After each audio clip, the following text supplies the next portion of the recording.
If you are no stranger to my channel, you know that I am an educator, and I find it ironic that I originally devoted my essay on workplace bullying to workplace bullying in schools, which is not the bullying of students by other students, but the bullying of teachers by other teachers. My focus on education is ironic because workplace bullies are actually the greatest teachers in the world. It's just that they have no idea what they're really teaching us. If workplace bullies think that they are teaching us a lesson, they are. If you bully me, you teach me two things. You suck, and I'm better than you. I know that superiority is a characteristic commonly associated with narcissism. And I know I say I don't compare myself to other people, but honestly, these people leave you with no choice but to feel superior. I use the terms non-narcissist and non-bully a lot, and that's because healing from any form of narcissistic abuse means using your experiences to become the opposite, the anti-narc and the anti-bully. Workplace bullies are teaching us everything about how not to be in the world. So to that end, today it's story time on my channel. I'm going to read an excerpt from my essay on workplace bullying about how to use our experiences with workplace bullies to become better than they are. It is entitled Nonsense Free. What does it mean to be nonsense free? It means the wisdom to be indifferent toward other people, without fear, without hatred, without projections, without comparisons, without competition, without jealousy, without lust, without threats, intimidation, or challenges, without power struggles, domination, or subordination, without control, without the need for attention, approval, or admiration, and without regard for physical appearance.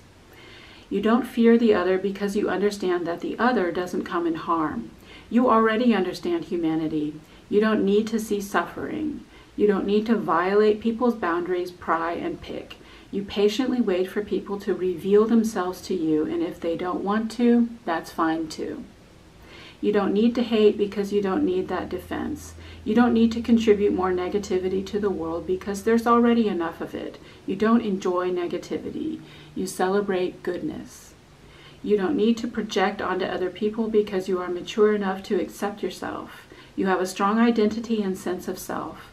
You know yourself and you like yourself. You have discovered all parts of yourself, incorporated them, and owned them. You don't compare yourself to other people because there's no greater waste of time in life. Bullies need to compare themselves to other people because they are insecure and do not accept themselves.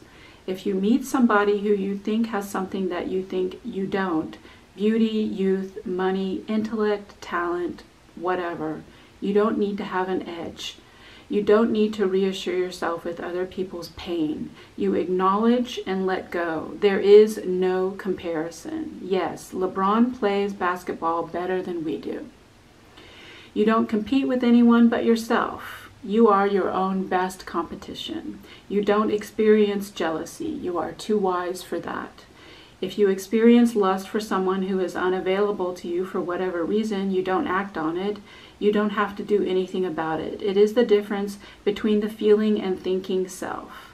Feel your lust. It is not a sign of weakness, and it is temporary. You don't need to destroy the object of your attraction to make what is beautiful ugly. Your lust is not the other person's fault. You don't feel threatened or intimidated by anyone because you are not insecure.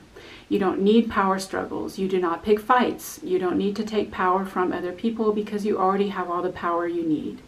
Your life has been very empowering. You don't need to dominate. You don't need the upper hand because there is no upper hand. There is no hierarchy. You don't need to get what you want because you don't want anything. You are content to peacefully coexist in a spirit of equality, give and receive love, share joy, and discuss interesting things. You don't need to control because you are in control of yourself. You don't need attention because there's nothing more pathetic than the need for attention. Everything you need you can give to yourself. You do your good work because it makes you feel good, not for the admiration of others. You crumple it up, throw it over the fence, and don't care about the outcome. It's like the difference between rehearsal and performance. You love the process. It's not about the show. It's about the time you spend alone in the studio. You don't care about what people look like because you are not an actress, model, or entertainer of any kind. Physical image has no place in an intellectual profession, and judging others based on their appearances is the foundation of racism. You don't need to objectify people because you are not boring, superficial, empty, and dumb. You are intelligent and educated, and you can find more interesting things to talk about. When you meet attractive people, you don't feel hate, resentment, bitterness, jealousy, or envy. You feel nothing. You understand that it's not about what you look like. It's about how you feel about yourself. You are content to meet other people on a purely spiritual and intellectual level. You accept people of all ages as your equals because, again, you do not feel challenged and you do not need to dominate. You don't need to lord it over them with your age and experience. You understand that it's not about age, it's about spiritual level. You can't print your own money.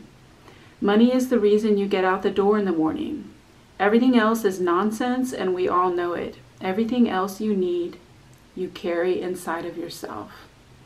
Welcome to your new spiritual home of clean, cool, detached equality, neutrality, and objectivity. It is elegant, graceful, and light. Now, isn't that easier than being a bully?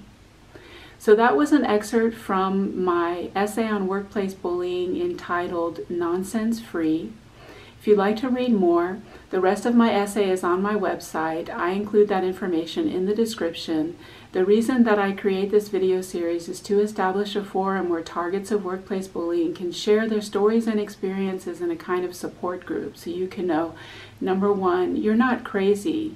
Workplace bullying is real and your feelings are perfectly valid and justified. And number two, you're not alone. Unfortunately, countless others have experienced the same thing. So I look forward to reading your comments and I'll try to respond. Take care.